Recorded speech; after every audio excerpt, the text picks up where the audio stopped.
बिस्मिल्लाहिर्रहमानिर्रहीम। जी अस्सलाम वालेकुम डियर स्टूडेंट्स। आज की वीडियो में हम क्लास 7 मैथ की एक्सरसाइज 2.7 को मुकम्मल तौर पे सॉल्व करेंगे। काइंडली चैनल को सब्सक्राइब कर लीजिएगा क्योंकि इस चैनल पर मैं मैथ क्लास 6 से लेके 10 तक सारी बुक्स का सॉल्यूशन साथ साथ अपलोड करता रहूंगा।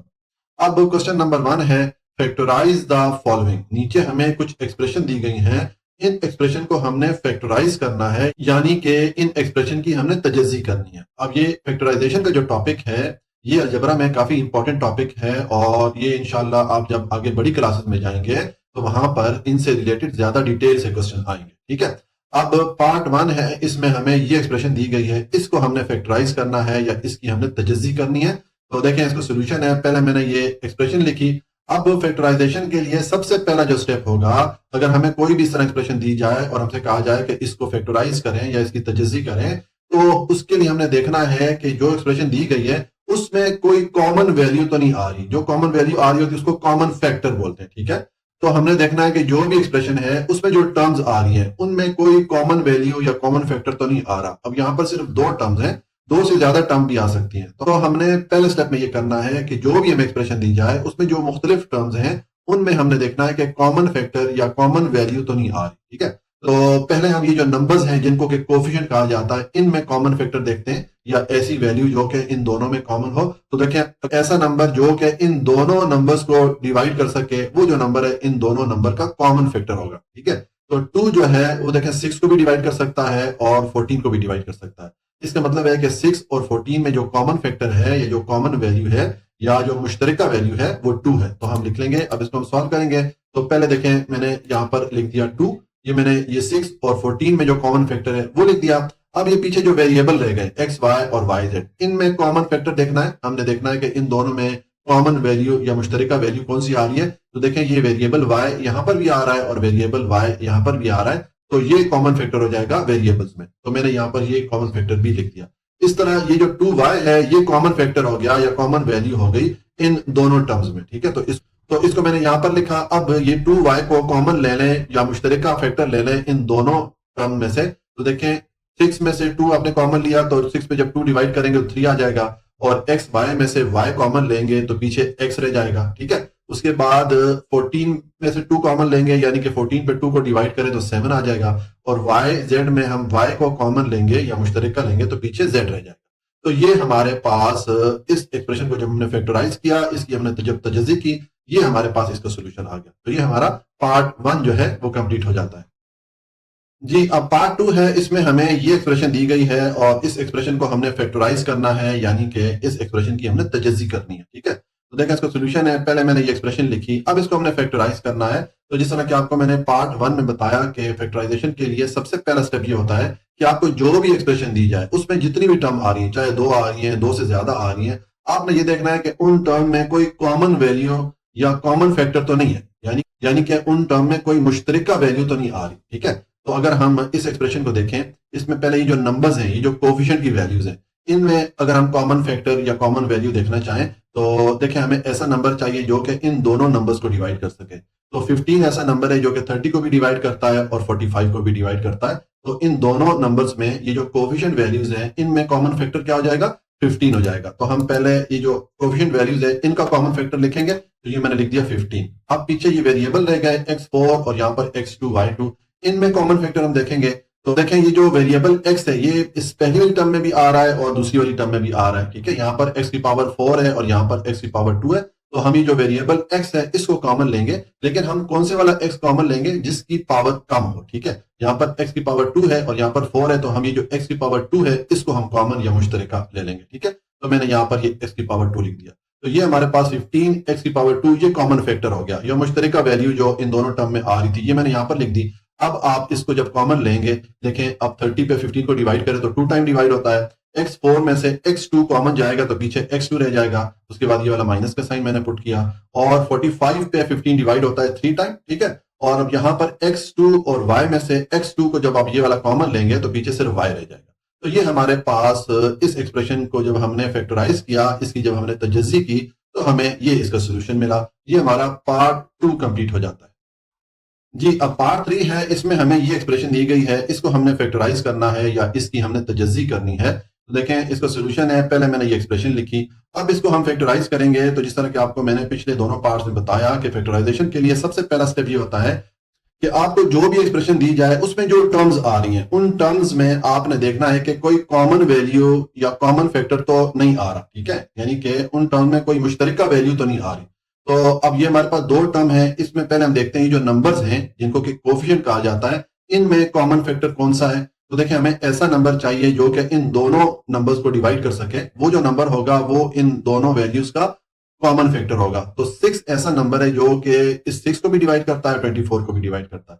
तो इनमें फिर कॉमन फैक्टर ही जो नंबर्स हैं इनमें कॉमन फैक्टर क्या हो जाएगा, 6 हो जाएगा। तो हम पहले ये जो कोफिशिएंट वैल्यूज हैं इनका कॉमन फैक्टर यहाँ पर लिखेंगे। तो देखें ये मैंने 6 लिख दिया। अब पीछे वेरिएबल रह गए x2 y, ठीक है, और yz, इनमें कॉमन फैक्टर हम देखेंगे, यानी कि ऐसी वैल्यू जो कि इन दोनों टर्म्स में आ रही हो। तो उसके लिए देखें ये जो y वेरिएबल है यहाँ पर भी आ रहा है और यहाँ पर भी आ रहा है, तो फिर ये y जो है कॉमन फैक्टर या मुश्तरका वैल्यू हो जाएगी, ठीक है। तो यहाँ पर मैंने y लिख दिया। अब ये 6y ये कॉमन फैक्टर हो गया इन दोनों टर्म्स में, तो इसको हमने कॉमन फैक्टर लिख दिया। अब इसको जब कॉमन लेंगे तो देखें यहाँ पर ये 6 को हमने कॉमन लिया, 6 पे 6 को डिवाइड करें 1 आ जाता है पीछे। अब यहाँ पर हमने y कॉमन ले लिया, सिर्फ ये वेरिएबल x2 रह जाता है, तो यहाँ पर मैंने x2 लिख दिया, ठीक है। उसके बाद ये वाला माइनस मैंने पुट किया और उसके बाद 24 पे 6 डिवाइड होता है 4 टाइम, ठीक है। और yz में से हमने इस y को चूंकि कॉमन लिया है तो पीछे सिर्फ z रह जाएगा। तो ये हमारे पास हमने जब इस एक्सप्रेशन को फैक्टराइज किया, इसकी तजज़ी की, तो ये इसका हमारे पास सोल्यूशन आ गया। ये हमारा पार्ट 3 कंप्लीट हो जाता है। उसके बाद आप आ जाएं पार्ट 4 पे, इसमें हमें ये एक्सप्रेशन दी गई है, इसको हमने फैक्टराइज करना है या इसकी हमने तजज़ी करनी है। तो देखिए इसका सोल्यूशन है, पहले तो मैंने ये जो एक्सप्रेशन थी यहाँ पर मैंने लिख दी है। अब इसको हम फैक्टराइज करेंगे या इसकी तजज़ी करेंगे। तो आपको मैंने बताया कि आप सबसे पहला स्टेप फैक्टराइज करने के लिए ये होता है कि आपको जो एक्सप्रेशन दी जाती है उसमें जो टर्म्स आती हैं उनमें आपने देखना है कि कोई कॉमन वैल्यू या कॉमन फैक्टर तो नहीं आ रहा, ठीक है। तो देखें पहले हम ये जो नंबर्स आ रहे हैं जिनको कि कोफिशिएंट वैल्यूज कहा जाता है, इनमें हम देखते हैं कि कॉमन वैल्यू कौन सी है। तो हमें ऐसा नंबर चाहिए जो कि इन तीनों नंबर्स को डिवाइड कर सके, वो जो नंबर होगा वो इन तीनों नंबर का कॉमन फैक्टर होगा या मुश्तरका वैल्यू होगी। तो देखें 7 ऐसा नंबर है जो कि इन तीनों नंबर्स को डिवाइड कर सकता है, 7 को भी कर सकता है, 14 को भी और 21 को भी। तो जो ये कोफिशिएंट वैल्यूज हैं, ये जो नंबर्स हैं, इनमें कॉमन फैक्टर क्या हो गया, 7 हो गया। तो पहले मैं ये जो कॉमन फैक्टर कोफिशिएंट वैल्यू का है ये मैंने लिख दिया 7, ठीक है। उसके बाद अब पीछे वेरिएबल्स रह जाते हैं। अब वेरिएबल्स में हमने देखना है कि कॉमन फैक्टर या कॉमन वैल्यू कौन सी है, ठीक है। तो देखें अब ये जो वेरिएबल x है यहाँ पर भी आ रहा है, यहाँ पर भी आ रहा है, और जो तीसरी टर्म है यहाँ पर भी आ रहा है, तीनों में x वेरिएबल कॉमन आ रहा है। तो हम वेरिएबल x को कॉमन लेंगे, लेकिन हम कौन से वाले वेरिएबल को कॉमन लेंगे, जिसकी पावर सबसे कम है इन तीनों टर्म्स में, जिसकी पावर सबसे कम है। तो यहाँ पर x की पावर 4 है, यहाँ पर 2 है और यहाँ पर x की पावर लिखी हुई नहीं है। तो हम जानते हैं कि जब वेरिएबल की पावर लिखी हुई नहीं होती तो उसकी पावर 1 होती है। इसका मतलब है कि यहाँ पर ये वाला जो x है इसकी पावर सबसे कम है, बाकी दो टर्म से इसकी पावर कम है, तो इसको हम कॉमन फैक्टर के तौर पे लेंगे। तो ये 7 के साथ मैंने x लिख दिया।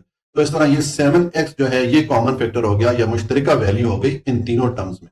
तो इसको मैंने कॉमन लिया। अब जब हम 7x को कॉमन लेंगे तो पीछे हमारे पास देखें, अब पहले 7x 4 में से 7x कॉमन लेंगे, 7 पे 7 डिवाइड होता है 1 टाइम, तो 1 हम यूजुअली यहाँ पर नहीं लिखते होते, ठीक है। और x 4 में से x को कॉमन लेंगे तो यहाँ पर x की पावर 4 है और यहाँ पर x की पावर 1 है, तो x 4 में से जब x को कॉमन लेंगे पीछे x 3 रह जाएगा, ठीक है। उसके बाद ये वाला माइनस का साइन मैंने पुट किया। अब 14x2y में से 7x को कॉमन लें तो देखें 14 पे 7 डिवाइड होता है 2 टाइम, और x2y में से जब आप x को कॉमन लेंगे तो x2 में से x कॉमन जाएगा तो पीछे x रह जाएगा और साथ में मैंने ये वाला y लिख दिया। उसके बाद ये वाला प्लस का साइन पुट कर दें। अब 21xy3 इसमें से 7x को कॉमन लें तो 21 पे 7 डिवाइड होता है 3 टाइम, ठीक है। पीछे xy3 इसमें से x ये वाला x कॉमन चला जाएगा, सिर्फ पीछे हमारे पास y3 रह जाएगा, ठीक है। तो ये हमारे पास एक्सप्रेशन आ गई है। हमने जब इस एक्सप्रेशन को फैक्टराइज किया, इसकी तजज़ी की, तो ये हमारे पास इसका जो सोल्यूशन है वो हमारे पास आ गया, ठीक है। ये हमारा पार्ट 4 कंप्लीट हो जाता है। उसके बाद आ जाए आप पार्ट 5 है, इसमें हमें ये एक्सप्रेशन दी गई है, ठीक है। इसको हमने फैक्टराइज करना है या इसकी हमने तजज़ी बनानी है। तो देखें इसका सोल्यूशन है, पहले तो मैंने इस एक्सप्रेशन को लिखा, अब हम इसको फैक्टराइज करेंगे। तो आपको पिछले मैं सारे पार्ट्स में बताता रहा हूं कि फैक्टराइजेशन के लिए सबसे पहला स्टेप आपने ये करना होता है कि आपको जो भी एक्सप्रेशन दी जाए उसमें जो टर्म्स आ रही हैं उनमें आपने कॉमन वैल्यू या कॉमन फैक्टर देखनी है, ठीक है। यानी कि ऐसी वैल्यू जो कि सब टर्म में मुश्तरका आ रही हो उसको हमने देखना होता है। तो अब देखें यहाँ पर इस एक्सप्रेशन में 3 टर्म्स में, इनमें वेरिएबल अगर आप x y z देखें तो तीनों जो टर्म्स हैं तीनों में वेरिएबल एक्स वाई और जेड कॉमन आ रहे हैं, ठीक है। तो इसका मतलब है कि हम ये जो वेरिएबल एक्स वाई जेड है इनको कॉमन लेंगे, लेकिन हम कौन से वाला एक्स वाई जेड कॉमन लेंगे जिसकी पावर सबसे कम हो। अब यहां पर देखें तीनों वेरिएबल की पावर 2 आ रही है और यहाँ पर ये दो वेरिएबल की पावर लिखी हुई नहीं है एक्स और वाई की। तो हम जानते हैं कि जब वेरिएबल्स की पावर लिखी हुई नहीं होती तो उसकी पावर 1 होती है। इसका मतलब है यहाँ पर वेरिएबल एक्स की पावर 1 है और वाई की पावर भी 1 है, लेकिन यहाँ पर जेड की पावर 2 है, ठीक है। और ये जो थर्ड टर्म है इसमें तीनों जो वेरिएबल है इनकी पावर 1 है, ठीक है। तो इसका मतलब है कि जो थर्ड टर्म में जो वेरिएबल्स आ रहे हैं इनको हम कॉमन फैक्टर या मुश्तरका वैल्यू के तौर पर लेंगे, ठीक है। तो देखिए अब जब इनको हम कॉमन फैक्टर के तौर पर लेंगे तो ये मैंने एक्स वाई जेड लिख दिया, यानी कि ये जो तीनों वेरिएबल इनको मैंने कॉमन ले लिया। अब हम ये पहली टर्म में से एक्स वाई जेड को कॉमन लेंगे तो ये x2 y2 z2 में से एक्स वाई जेड जब कॉमन जाएगा तो पीछे एक्स वाई जेड रह जाएगा, ठीक है। उसके बाद ये वाला माइनस का साइन मैंने पुट किया और एक्स वाई जेड 2 में से जब आप एक्स वाई जेड को कॉमन लेंगे तो ये एक्स और वाई तो निकल जाएगा, ठीक है, क्योंकि उसको हमने कॉमन ले लिया और Z2 में से जेड जाएगा तो पीछे सिर्फ जेड रह जाएगा, ठीक है। उसके बाद ये वाला प्लस का साइन पुट किया और एक्स वाई जेड में से जब आप एक्स वाई जेड को कॉमन लेंगे तो पीछे 1 रह जाएगा, क्योंकि ये तीनों वेरिएबल कॉमन फैक्टर के तौर पे चले जाएंगे, ठीक है। तो इस तरह ये हमारे पास एक्सप्रेशन आ गई है। हमने जब इस एक्सप्रेशन को फैक्टराइज किया, इसकी तजज़ी की, तो इसका जो सोल्यूशन है वो हमें ये वाला मिला। ये हमारा पार्ट 5 कंप्लीट हो जाता है। अच्छा जी, अब पार्ट 6 है, इसमें हमें ये एक्सप्रेशन दी गई है, इसको हमने फैक्टराइज करना है या इसकी हमने तजज़ी करनी है। तो देखिए इसका सोल्यूशन है, पहले तो ये मैंने एक्सप्रेशन लिखी, अब इसको हम फैक्टराइज करेंगे। तो जिस तरह के मैं आपको पिछले सारे पार्ट्स में बताता रहा हूं कि फैक्टराइजेशन के लिए सबसे पहला स्टेप आपने ये करना होता है कि आपको जो एक्सप्रेशन दी जाती है उसमें जो टर्म्स आ रही होती हैं उनमें आपने कॉमन वैल्यू या कॉमन फैक्टर देखना है, यानी कि ऐसी वैल्यू जो कि उन सारी टर्म्स में आ रही हो।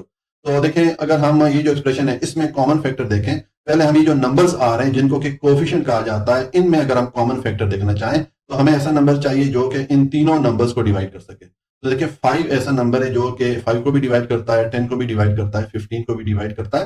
तो ये जो नंबर्स हैं या ये जो कोफिशिएंट्स हैं इनमें फिर कॉमन फैक्टर क्या हो गया, 5 हो गया। तो पहले तो मैं ये 5 लिख लूंगा कॉमन फैक्टर के तौर पे, तो ये मैंने 5 लिख दिया। अब पीछे वेरिएबल्स रह गए, x पावर 5 है, x पावर 4, x पावर 3, इनमें हमने कॉमन फैक्टर देखना है। तो देखिए जो वेरिएबल x है वो तीनों टर्म्स में आ रहा है, इसका मतलब है वेरिएबल x कॉमन होगा, लेकिन हमने कौन से वाला वेरिएबल x कॉमन लेना है जिसकी पावर सबसे कम हो। तो यहाँ पर जो वेरिएबल x है इसकी पावर 3 है जो कि सबसे कम है। ये जो बाकी दो टर्म में इनसे ये वेरिएबल की पावर कम है, तो इसका मतलब है कि हम x3 को कॉमन फैक्टर के तौर पे ले लेंगे। तो यहाँ पर मैंने x3 लिख दिया।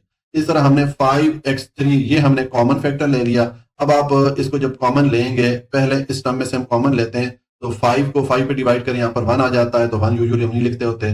और x5 में से x3 को कॉमन लेंगे तो पीछे x2 रह जाएगा। उसके बाद ये वाला प्लस का साइन मैंने पुट किया और अब 10 पे 5 को डिवाइड करें तो 2 टाइम डिवाइड होगा और x4 में से x3 को कॉमन लेंगे तो पीछे हमारे पास x रह जाएगा। उसके बाद ये वाला प्लस का साइन मैंने पुट किया। अब 15x3 में से 5x3 को जब कॉमन लेंगे तो देखें 5 15 पे डिवाइड होता है 3 टाइम और x3 को जब आप कॉमन लेंगे तो हमारे पास सिर्फ पीछे 3 रह जाएगा, ठीक है। तो ये हमारे पास एक्सप्रेशन आ गई है। हमने जब इस एक्सप्रेशन को फैक्टराइज किया, इसकी हमने तजज़ी की, तो हमारे पास ये इसका सोल्यूशन आ जाता है। ये हमारा पार्ट 6 कंप्लीट हो जाता है। अब आप आ जाएं पार्ट 7 पे। इसमें हमें ये एक्सप्रेशन दी गई है, इसको हमने फैक्टराइज करना है या इसकी हमने तजज़ी करनी है, ठीक है। तो इसका सोल्यूशन है, पहले मैंने ये एक्सप्रेशन लिखी, अब इसको फैक्टराइज करेंगे। तो जिस तरह के आपको मैं पिछले सारे पार्ट्स में बताता रहा हूं कि फैक्टराइजेशन के लिए सबसे पहला स्टेप ये होता है कि आपको जो एक्सप्रेशन दी जाती है जिसकी आपने फैक्टराइजेशन करनी होती है उसकी जो टर्म्स होती हैं उनमें आपने कॉमन फैक्टर या कॉमन वैल्यू देखनी है, यानी कि ऐसी वैल्यू जो कि सारी टर्म में मुश्तरका आ रही हो, ठीक है। तो देखें अगर हम पहले इसके जो नंबर्स हैं जिनको कोफिशिएंट कहा जाता है, जैसे ये 8 है, ये 2 है, इनमें अगर हम कॉमन फैक्टर देखना चाहें तो इनमें तो कोई भी कॉमन फैक्टर नहीं है। पीछे ये वेरिएबल्स आ गए, अब वेरिएबल्स में हमने कॉमन फैक्टर देखना है। तो देखें ये जो वेरिएबल ABC है यहाँ पर भी आ रहे हैं, इस जी दूसरी वाली जो टर्म है यहाँ पर भी आ रहा है और यहाँ पर भी ABC, तीनों वेरिएबल्स आ रहे हैं। इसका मतलब है कि हम जो वेरिएबल ABC है इसको हम कॉमन लेंगे, लेकिन हम कौन से वाले वेरिएबल ABC को कॉमन लेंगे जिनकी पावर इन तीनों टर्म में सबसे कम हो। तो ये वाली जो टर्म है यहाँ पर जो वेरिएबल है ABC, इनकी पावर लिखी हुई नहीं है, तो हम जानते हैं कि जब वेरिएबल्स की पावर लिखी हुई नहीं होती उनकी पावर 1 होती है, ठीक है। इसका मतलब है यहाँ पर ये जो ABC है इन सब की पावर 1 है, ठीक है। बाकी यहाँ पर जो टर्म है यहाँ पर 1 से ज्यादा पावर है इनकी। तो इसका मतलब है कि हम ये जो ABC ये वाला है इसको हम कॉमन फैक्टर के तौर पे ले लेंगे, ठीक है। तो देखिए जब हम इसका कॉमन फैक्टर के तौर पे लेंगे तो ये मैंने लिख दिया ABC को हमने कॉमन ले लिया। अब इस वाली टर्म में से ABC कॉमन लेंगे तो ये A तो एज इट इज हम लिख लेंगे, और A3 में से जब A आप कॉमन लेंगे तो पीछे A2 रह जाएगा, B3 में से B को कॉमन लेंगे तो पीछे B2 रह जाएगा, और C को कॉमन लेंगे तो पूरा C जो है यहाँ पर कॉमन आ जाएगा। तो ये हमारे पास 8A स्क्वायर B स्क्वायर ये पीछे रह जाएगा, ठीक है। उसके बाद ये वाला माइनस का साइन पुट करें। अब 2A2B3C इसमें से आप कॉमन लें ABC को, तो ये 2 एज इट इज आ गया। A2 में से A को कॉमन लेंगे तो पीछे A रह जाएगा, B3 में से B को कॉमन लेंगे तो पीछे B2 रह जाएगा, और ये C जो है कॉमन चला गया, ठीक है। उसके बाद ये वाला प्लस का साइन मैंने पुट किया, और ABC में से जब ABC कॉमन लेंगे तो पीछे हमारे पास 1 रह जाएगा, क्योंकि ये तीनों वेरिएबल जो है ये कॉमन फैक्टर के तौर पे चले जाएंगे, ठीक है।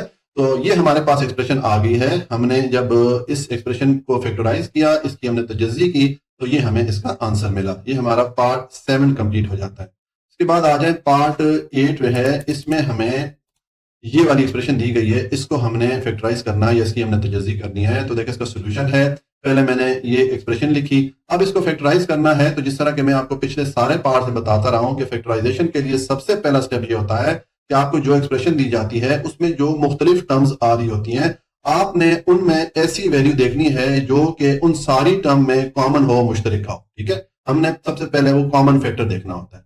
तो देखें अब ये जो एक्सप्रेशन है इसमें ये 3 टर्म्स हैं, इनमें पहले ये जो नंबर्स आ रहे हैं 5, 15 और 5, इनमें हमने कॉमन फैक्टर देखना है। तो हमें ऐसा नंबर चाहिए जो कि इन तीनों नंबर्स को डिवाइड कर सके। तो देखिए 5 ऐसा नंबर है जो कि इन तीनों नंबर्स को डिवाइड कर सकता है। इसका मतलब है कि ये जो नंबर्स हैं जिनको कि कोएफिशिएंट भी कहा जाता है, इनमें जो कॉमन फैक्टर है वो 5 होगा। तो पहले तो हम ये जो कोएफिशिएंट में कॉमन फैक्टर आ रहा है इसको हम लिख लेंगे। तो ये मैंने यहाँ पर 5 लिख दिया। अब पीछे वेरिएबल्स रह गए, वेरिएबल्स में हमने कॉमन वैल्यू या कॉमन फैक्टर देखना है। तो देखें जो वेरिएबल एक्स वाई है वो सब टर्म्स में आ रहा है, यहाँ पर भी एक्स वाई आ रहा है, यहाँ पर भी आ रहा है, यहाँ पर भी आ रहा है। इसका मतलब है कि एक्स वाई जो वेरिएबल्स हैं ये कॉमन फैक्टर हैं या कॉमन वैल्यू है इन तीनों टर्म्स में। तो हम एक्स वाई वेरिएबल को कॉमन वैल्यू के तौर पे लेंगे, लेकिन हम कौन से वाला एक्स वाई लेंगे, कॉमन फैक्टर के तौर पे या मुश्तरका वैल्यू के तौर पे जिसकी पावर सबसे कम हो। तो देखें अब ये जो सेकंड टर्म है इसमें वेरिएबल एक्स और वाई दोनों की पावर 2 है, जबकि बाकी ये जो 2 टर्म है इनमें इनकी वेरिएबल 2 से ज्यादा है। इसका मतलब है ये जो x2 y2 है इसको हम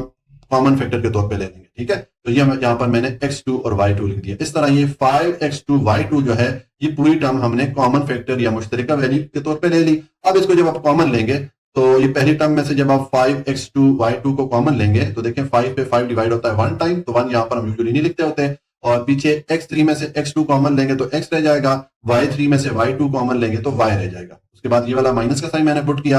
अब 15 पे 5 डिवाइड करें 3 टाइम और x2 y2 कॉमन के तौर पे चले जाएंगे तो सिर्फ हमारे पास ये -3 रह गया। उसके बाद ये वाला प्लस का साइन मैंने पुट किया, और अब इस 5 पे ये 5 डिवाइड होता है 1 टाइम, तो यहाँ पर हम 1 आएगा जो कि हम नहीं लिखते होते। पीछे x3 में से x2 माइनस करें तो पीछे x रह जाएगा, और y4 में से y2 को कॉमन करेंगे या कॉमन लेंगे तो आपके पास y2 रह जाएगा, ठीक है। तो ये हमारे पास एक्सप्रेशन आ गई। हमने जब इस एक्सप्रेशन को फैक्टराइज किया, इसकी हमने जब तजज़ी की, ये हमें इसका सोल्यूशन मिला। इस तरह ये हमारा पार्ट 8 कंप्लीट हो जाता है। अच्छा जी, अब पार्ट 9 है। इसमें हमें ये एक्सप्रेशन दी गई है, इसको हमने फैक्टराइज करना है या इसकी हमने तजज़ी करनी है। तो देखिए इसका सोल्यूशन है, पहले मैंने ये एक्सप्रेशन लिखी। अब हम इस एक्सप्रेशन की फैक्टराइजेशन करेंगे। तो देखें जिस तरह कि आपको मैं पिछले पार्ट में बताता रहा हूं कि फैक्टराइजेशन के लिए सबसे पहला स्टेप ये होता है कि आपको जो एक्सप्रेशन दी जाए उसमें जो मुख्तलिफ टर्म्स आती हैं उन टर्म्स में आपने कॉमन वैल्यू या मुश्तरका वैल्यू देखनी है, ठीक है। तो देखें अब ये एक्सप्रेशन है, इसमें जो ये मुख्तलिफ टर्म्स आ रही हैं इनमें अगर हम कॉमन वैल्यू देखें तो पहले ये जो नंबर्स आ रहे हैं जिनको कि कोएफिशिएंट भी कहा जाता है, इनमें कॉमन वैल्यू हमें देखनी है। तो हमें ऐसा नंबर चाहिए जो कि इन तीनों नंबर्स को डिवाइड कर सके। तो 4 ऐसा नंबर है जो कि इन तीनों नंबर्स को डिवाइड कर सकता है, 4 को भी डिवाइड कर सकता है, 8 को भी और 12 को भी। तो ये जो नंबर्स हैं या कोएफिशिएंट्स हैं इनमें जो कॉमन फैक्टर है वो 4 है। तो मैं पहले लिखूंगा यहाँ पर, ये मैंने लिख दिया 4। ये हमारे पास जो कोएफिशिएंट में कॉमन फैक्टर आ रहा था वो लिख दिया। अब वेरिएबल्स में हमने कॉमन फैक्टर देखना है। तो देखें अब ये वेरिएबल x जो है ये तीनों टर्म्स में आ रहा है, यहाँ पर भी है, यहाँ पर भी है और यहाँ पर भी है। इसका मतलब है वेरिएबल x को हम कॉमन फैक्टर के तौर पे लेंगे, लेकिन हम कौन से वाला वेरिएबल x कॉमन फैक्टर के तौर पे लेंगे जिसकी पावर सबसे कम है। यहाँ पर वेरिएबल x की पावर 3 है और यहाँ पर x की पावर 2 है और x की पावर 2 है। तो उसका मतलब है ये x की पावर 2 है, इसको हम कॉमन फैक्टर के तौर पे लेंगे। तो यहाँ पर मैंने 4 के साथ x की पावर 2 लिख दिया। तो ये 4x2 अब कॉमन फैक्टर हो गया या मुश्तरका वैल्यू हो गई इन तीनों टर्म्स में। अब इसको जब आप कॉमन लेंगे तो देखें 4x3 में से 4x2 को कॉमन लेंगे तो पीछे आपके पास सिर्फ x रह जाएगा। उसके बाद ये वाला माइनस का साइन मैंने पुट किया। अब 8x2 y3 में से 4x2 को कॉमन लें, 8 पे 4 डिवाइड होता है 2 टाइम, ठीक हो गया। और x2 को कॉमन यहाँ पर ले लेंगे, पीछे y3 रह जाएगा। उसके बाद ये वाला प्लस का साइन मैंने पुट किया। अब 12x2y इसमें से आप कॉमन लें 4x2 को, तो 12 पे 4 डिवाइड होता है 3 टाइम, और ये x2 कॉमन चला जाएगा, पीछे ये y रह जाएगा। तो ये हमारे पास एक्सप्रेशन आ गई है। हमने जब इस एक्सप्रेशन को फैक्टराइज किया, इसकी हमने तजज़ी की, तो हमें इसका ये आंसर मिला। ये हमारा पार्ट 9 कंप्लीट हो जाता है। उसके बाद आ जाए पार्ट 10 है। इसमें हमें ये एक्सप्रेशन दी गई है, इसको हमने फैक्टराइज करना है या इसकी हमने तजज़ी बनानी है। देखिए इसका सोल्यूशन है, पहले मैंने ये एक्सप्रेशन लिखी, अब इसको हम फैक्टराइज करेंगे। तो आपको मैं पिछले सारे पार्ट्स में बताता रहा हूं कि फैक्टराइजेशन के लिए सबसे पहला स्टेप ये होता है कि आपको जो एक्सप्रेशन दी जाती है उसमें जो मुख्तलिफ टर्म्स आती हैं, आपने उन टर्म्स में देखना है कि कोई कॉमन फैक्टर या मुश्तरका वैल्यू तो नहीं आ रही। ठीक है, तो देखें अब ये एक्सप्रेशन है, इसमें हमने देखना है कि कॉमन वैल्यू या मुश्तरका वैल्यू कौन सी है। तो पहले इसके जो कोफिशिएंट वैल्यूज हैं, यानी कि जो नंबर्स हैं, इनमें अगर हम कॉमन फैक्टर देखना चाहें तो इनमें कोई भी कॉमन फैक्टर नहीं है। वैसे 1 कॉमन फैक्टर है, लेकिन आप ये समझे कि इनमें कोई भी कॉमन फैक्टर नहीं। ठीक हो गया। अब पीछे ये वेरिएबल्स हैं, इनमें हमने कॉमन फैक्टर देखना है, यानी कि ऐसी वैल्यू जो कि इन तीनों टर्म में कॉमन आ रही हो। तो वेरिएबल एल एम जो है वो देखें यहाँ पर भी आ रहा है, यहाँ पर भी आ रहा है और यहाँ पर, यानी कि तीनों टर्म में जो वेरिएबल एल एम आ रहा है, तो हम वेरिएबल एल एम को कॉमन लेंगे। लेकिन हम कौन से वाला वेरिएबल एल एम कॉमन लेंगे? जिसकी पावर सबसे कम हो। तो देखिए जब आप इसको कॉमन फैक्टर के तौर पे लेंगे तो आपको ज्यादा क्लेरिफाई हो जाएगा। देखिए अब इसमें ये जो टर्म है, इसमें वेरिएबल एल की पावर 2 है और एम पावर 2 है। ठीक है, तो इसका मतलब है कि ये जो पावर्स हैं ये सबसे कम पावर आ रही है। ठीक है, तो हम ये एल की पावर 2 और एम की पावर 2 को जो है कॉमन फैक्टर के तौर पे ले लेंगे। तो ये मैंने एल पावर 2 लिख दिया और एम पावर 2 लिख दिया। अब इसको कॉमन लें, पहली जो टर्म है इसमें से जब कॉमन लेंगे तो ये तो आ जाएगा 2, और L4 में से L2 कॉमन लेंगे तो पीछे L2 रह जाएगा, और M4 में से M2 को कॉमन लेंगे तो पीछे M2 रह जाएगा। उसके बाद ये वाला माइनस का साइन पुट करें। अब 5L2 M3 में से कॉमन लेंगे, ये यहाँ पर ये वाला जो L2 था ये कॉमन चला गया, और इस M3 में से M2 कॉमन चला गया, तो पीछे सिर्फ M रह गया। उसके बाद ये वाला माइनस का साइन मैंने पुट किया। अब ये 2L2 M2 में से L2 M2 को कॉमन लेंगे, तो देखें ये L2 और M2 कॉमन चला जाएगा, पीछे सिर्फ ये 2 रह जाएगा। तो ये हमारे पास एक्सप्रेशन आ गई। हमने जब इस एक्सप्रेशन को फैक्टराइज किया, इसकी हमने तजज़ी की, तो हमें ये सोल्यूशन मिला। ये हमारा पार्ट 10 कंप्लीट हो जाता है। उसके बाद आप आ जाएं पार्ट 11 है, इसमें हमें ये एक्सप्रेशन दी गई है, इसको हमने फैक्टराइज करना है या इसकी हमने तजज़ी बनानी है। तो देखिए इसका सोल्यूशन है, पहले मैंने ये एक्सप्रेशन लिखी, अब इसको फैक्टराइज करना है। तो मैंने आपको पिछले सारे पार्ट में बताया कि फैक्टराइजेशन के लिए सबसे पहला स्टेप ये होता है कि आपको जो एक्सप्रेशन दी जाती है उसमें जो मुख्तलिफ टर्म्स आती हैं, आपने देखना है कि उन टर्म्स में कोई मुश्तरका वैल्यू या कॉमन फैक्टर तो नहीं है। ठीक है, तो देखिए अब ये एक्सप्रेशन है, इसमें हम देखते हैं कि कॉमन फैक्टर कौन सा है। तो अगर आप इन तीनों टर्म्स को देखें तो इनमें जो वेरिएबल एक्स वाई है वो तीनों टर्म्स में आ रहे हैं। तो इसका मतलब है वेरिएबल एक्स वाई जो है ये कॉमन फैक्टर है या मुश्तरका वैल्यू है, तो इसको हम कॉमन फैक्टर के तौर पर लेंगे। लेकिन हम कौन से वाला एक्स वाई कॉमन फैक्टर के तौर पर लेंगे? जिसकी पावर सबसे कम हो। तो देखिए यहाँ पर वेरिएबल की पावर x2 है, यहाँ पर वेरिएबल x की पावर 2 है। तो इसका मतलब है कि x2 एक तो हम कॉमन ले लेंगे क्योंकि इसकी पावर यहाँ सबसे कम है, और दूसरा हम y3 को कॉमन लेंगे क्योंकि इसकी पावर सबसे कम है। यहाँ पर y की पावर 6 है, यहाँ पर 5 है, तो हम x2 और y3 को जो है कॉमन फैक्टर के तौर पे ले लेंगे क्योंकि इनकी पावर्स बाकी टर्म में जो वेरिएबल्स आ रहे हैं उनसे कम है। ठीक है, तो हम x2 y3 को कॉमन लेंगे। ये मैंने लिख दिया x2 y3, ये हमने कॉमन ले लिया। ठीक है, अब हम इसको कॉमन लेंगे तो देखें पहली टर्म में से x2 को हमने कॉमन लिया और y5 में से y3 कॉमन लेंगे तो हमारे पास y2 रह जाएगा। उसके बाद ये वाला माइनस का साइन पुट करें। अब x4 और y6 इसमें से जब आप कॉमन लेंगे, x2 को x4 में से कॉमन लेंगे तो x2 रह जाएगा, y6 में से y3 को कॉमन लेंगे तो y3 रह जाएगा। उसके बाद ये वाला प्लस का साइन पुट करें। अब x2 y3 में से x2 y3 को जब कॉमन लेंगे तो ये पूरा कॉमन के तौर पे चला जाएगा, पीछे आपके पास 1 रह जाएगा। तो ये हमारे पास एक्सप्रेशन आ गई है। हमने जब इस एक्सप्रेशन को फैक्टराइज किया, इसकी तजज़ी की, तो ये हमें इसका सोल्यूशन मिला। ये हमारा पार्ट 11 कंप्लीट हो जाता है। उसके बाद आ जाए पार्ट 12 है, इसमें हमें ये एक्सप्रेशन दी गई है, इसको हमने फैक्टराइज करना है या इसकी हमने तजज़ी बनानी है। तो इसका सोल्यूशन है, पहले मैंने ये एक्सप्रेशन लिखी, अब इसको हमने फैक्टराइज करना है। तो मैंने आपको पिछले सारे पार्ट्स में बताया कि फैक्टराइजेशन के लिए सबसे पहला स्टेप ये होता है कि आपको जो एक्सप्रेशन दी जाती है उसमें जो मुख्तलिफ टर्म्स आती हैं, आपने ये देखना है कि उन टर्म्स में कोई कॉमन फैक्टर या मुश्तरका वैल्यू तो नहीं आ रही। ठीक है, तो अब देखें ये हमें जो एक्सप्रेशन दी गई है इसमें ये जो मुख्तलिफ टर्म्स आ रही हैं, हमने इनमें कॉमन वैल्यू या कॉमन फैक्टर देखना है। तो देखें पहले ये जो नंबर्स आ रहे हैं जैसे 9, 18 और 27 है, इनमें हमने कॉमन फैक्टर देखना है। ये जो नंबर्स हैं इनको कोएफिशिएंट भी कहा जाता है। ठीक है, तो ये जो कोएफिशिएंट वैल्यूज हैं इनमें हमने कॉमन फैक्टर देखना है। तो हमें ऐसा नंबर चाहिए जो कि इन तीनों नंबर्स को डिवाइड कर सके। तो 9 ऐसा नंबर है जो कि 9 को भी डिवाइड करता है, 18 को भी, 27 को भी। इसका मतलब है कि 9 जो है वो कॉमन फैक्टर होगा ये जो कोएफिशिएंट वैल्यूज है इनके लिए, ठीक है। तो हम लिखेंगे सबसे पहले 9, ठीक है। ये मैंने 9 लिख दिया। ये जो नंबर्स आ रहे थे इनका मैंने कॉमन फैक्टर या कॉमन वैल्यू लिख ली। अब पीछे वेरिएबल्स हैं, इनमें हमने कॉमन फैक्टर देखना है। तो देखें ये जो वेरिएबल पी और क्यू है, यहाँ पर भी आ रहा है, यहाँ पर भी है और यहाँ पर भी। इसका मतलब है कि वेरिएबल पी और क्यू को हम कॉमन फैक्टर के तौर पे ले सकते हैं। लेकिन हमने कौन से वाले पी और क्यू को कॉमन फैक्टर के तौर पे लेना है?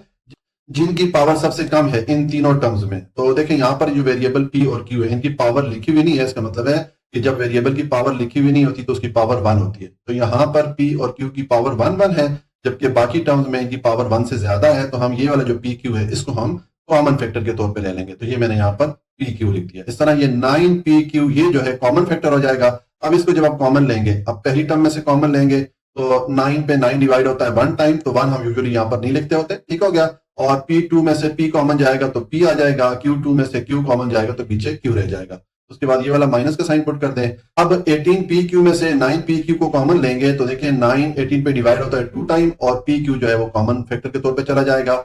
उसके बाद ये वाला प्लस का साइन आ गया। अब 27P3Q4 इसमें से कॉमन लें 9PQ को, तो 27 पे 9 डिवाइड होता है 3 टाइम और P3 में से P को कॉमन लेंगे तो पीछे P2 रह जाएगा और Q4 में से Q को कॉमन लेंगे तो पीछे Q3 रह जाएगा। तो ये हमारे पास जो एक्सप्रेशन आई है, ये हमने जब इस एक्सप्रेशन को फैक्टराइज किया, इसकी हमने तजज़ी की तो हमें ये इसका आंसर मिला। इस तरह ये हमारा पार्ट 12 कंप्लीट हो गया और इसके साथ ही क्वेश्चन नंबर 1 भी कंप्लीट हो जाता है। अब क्वेश्चन नंबर 2 है फैक्टराइज द फॉलोइंग। नीचे हमें कुछ एक्सप्रेशन दी गई है, इन एक्सप्रेशन को हमने फैक्टराइज करना है, यानी कि इन एक्सप्रेशन की हमने तजज़ी बनानी है, ठीक है। तो देखें अब ये पार्ट 1 है, इसमें हमें ये एक्सप्रेशन दी गई है, इसको हमने फैक्टराइज करना है या इसकी हमने तजज़ी बनानी है। तो इसका सोल्यूशन है, पहले मैंने ये एक्सप्रेशन लिखी, ठीक है। अब इसकी हमने तजज़ी करनी है या इसको हमने फैक्टराइज करना है। तो आपको मैंने क्वेश्चन नंबर 1 सॉल्व करते टाइम बताया था कि फैक्टराइजेशन के लिए सबसे पहला स्टेप ये होता है कि आपको जो एक्सप्रेशन दी जाती है, आपने देखना है कि उस एक्सप्रेशन में जितनी भी टर्म्स आ रही हैं उनमें कोई कॉमन फैक्टर या कॉमन वैल्यू तो नहीं है, कोई मुश्तरका वैल्यू उन सारी टर्म में तो नहीं आ रही, ठीक है। तो देखें अगर हम इस एक्सप्रेशन को देखें, इसमें ये जो मुख्तलिफ टर्म आ रही है, इसमें ये 4 टर्म है, इनमें अगर हम कोई कॉमन वैल्यू देखें तो सब टर्म में कोई भी ऐसी वैल्यू नहीं है जो कि सब टर्म में कॉमन आ रही हो, मुश्तरका आ रही हो। तो ये तो हमारा पहला स्टेप हो गया, ठीक है। अब जब कोई भी ऐसी वैल्यू नहीं है जो कि इन सारी टर्म में मुश्तरका आ रही हो, तो फिर हमने दूसरा स्टेप ये करना होगा कि हमें ये जो एक्सप्रेशन दी जाती है इसमें दो दो टर्म्स के आप पेयर बना लें, जोड़े बना लें। तो हम ये पहली और दूसरी वाली जो टर्म है इसका एक पेयर बना लेते हैं और ये तीसरी और चौथी वाली टर्म इसका एक पेयर या एक जोड़ा बना लेते हैं। अब ये जो पेयर्स हमने बनाए हैं इनमें हम कॉमन फैक्टर या मुश्तरका वैल्यू देख लेते हैं। तो देखें ये जो पहले वाला पेयर है, यहाँ पर वेरिएबल x जो है वो कॉमन फैक्टर या कॉमन वैल्यू के तौर पे आ रहा है, क्योंकि वेरिएबल x दोनों जगह पे आ रहा है। इसी तरह ये जो दूसरा पेयर है, इसमें ये जो नंबर 2 है ये कॉमन फैक्टर है, क्योंकि 2 यहाँ पर भी डिवाइड हो सकता है और 10 पे भी डिवाइड हो सकता है। तो ऐसा नंबर जो कि दिए गए दोनों नंबर पे डिवाइड हो रहा हो, वो नंबर उन दोनों नंबर का कॉमन फैक्टर कहलाता है। तो 2 देखें इस 2 को भी डिवाइड करता है और इस 10 को भी डिवाइड करता है। इसका मतलब है इन दोनों टर्म्स में जो कॉमन फैक्टर होगा वो 2 होगा। तो अब हम ये कॉमन फैक्टर लिख लेते हैं। देखें पहले जो ये हमारे पास पहले वाला पेयर है, इसमें वेरिएबल x क्योंकि दोनों टर्म में आ रहा है तो हम वेरिएबल x को कॉमन फैक्टर के तौर पे लेंगे। तो यहाँ पर मैंने वेरिएबल x लिख लिया। तो ये हमने वेरिएबल x को कॉमन फैक्टर के तौर पे ले लिया। अब जब इसको हम कॉमन लेंगे तो देखें x2 में से x को कॉमन लेंगे तो पीछे x रह जाएगा। उसके बाद ये प्लस का साइन मैंने पुट किया और 5x में से x को कॉमन लेंगे तो पीछे आपके पास 5 रह जाएगा, ठीक है। उसके बाद अब ये वाला पेयर है, इसमें से हम कॉमन फैक्टर लेंगे। ये वाला माइनस मैंने यहाँ पर पहले पुट किया और 2x और 10 में से मैंने आपको बताया कि 2 जो नंबर है वो चूंकि इन दोनों वैल्यूज को डिवाइड करता है तो 2 कॉमन फैक्टर होगा। तो यहाँ पर मैंने 2 लिख दिया।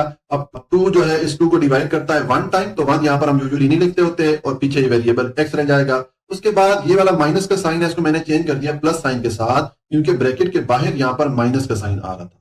जब भी ब्रैकेट के बाहर यहाँ पर माइनस का साइन आ रहा हो तो आपने ब्रैकेट के अंदर जो साइन है, अगर ऊपर माइनस का साइन है उसको आपने प्लस साइन के साथ चेंज कर देना है, अगर प्लस का साइन है उसको आपने माइनस के साइन के साथ चेंज कर देना है, ठीक है। और अब 10 पे 2 को डिवाइड करें तो 5 टाइम डिवाइड हो जाता है। तो ये हमने जो ये दूसरे वाला पेयर था या जो दूसरे वाला जोड़ा था, इसमें से भी हमने कॉमन फैक्टर ले लिया। अब आपके पास ये एक्सप्रेशन बन रही है, तो इसमें देखें 2 टर्म्स बन गई हैं। इन दोनों टर्म्स में ये x प्लस 5 जो है ये कॉमन आ रहा है, तो आप इसको कॉमन ले लें। तो देखें ये मैंने लिख दिया x प्लस 5, यानी कि ये जो दो वैल्यूज आ रही हैं इनको मैंने कॉमन फैक्टर के तौर पे ले लिया। पीछे आपके पास ये वाला x और -2 रह जाता है, तो ये मैंने यहाँ पर लिख दिया। तो ये जो एक्सप्रेशन आई है, ये हमने जब इस एक्सप्रेशन को फैक्टराइज किया, इसकी हमने तजज़ी की, तो ये हमें इसका आंसर मिला। ये हमारा पार्ट 1 कंप्लीट हो जाता है।